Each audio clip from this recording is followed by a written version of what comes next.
कि जो मौलवी जो पाकिस्तान में होता है वो 500 से ऊपर शलवार पहनता है, तो हर मौलवी जो है वो 500 से ऊपर शलवार पहनता है, सिवाय हमारे मौलवियों के। तो उसके बारे में क्या सच्चाई है? सवाल ये है कि वो मेरा ख्याल है उस हदीस के मुताबिक करने की कोशिश करते हैं कि अपने लंबे लिबास फ़ख्र के इजहार के लिए ना पहनो हैं। तो वो उन्होंने बना लिया है कि जब तक टखनों से ऊपर शलवार ना हो नमाज नहीं होती हैं। टखने नज़र आने चाहिए, जब सर्दियाँ और जुराबें पहनी होती हैं तो उसको टखने को नहीं नज़र आते, जो मतलब है ये नज़र नहीं आते ना। तो ये कोई इसकी हकीकत ऐसी नहीं है।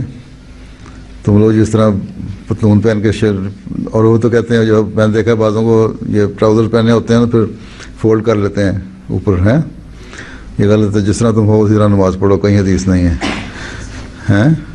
बाद साहबा के लंबे लिबास होते हैं, उन्होंने कहा कि मेरा ख्याल हज़रत उमर के बारे में ही है, उन्होंने कहा कि मेरा तो नीचे कपड़ा लटका रहता है तो क्या मेरे तकब्बुर और फ़ख्र की इलामत है? आंसर ने फरमाया कि नहीं, तुम्हारे में फ़ख्र और तकब्बुर नहीं है, ये तो आदतन है, इसलिए तुम्हें कोई हर्ज नहीं। तो ये ऐसी कोई बात नहीं है, ये फ़िक़ही मसले बना लिए हैं मौलवियों ने।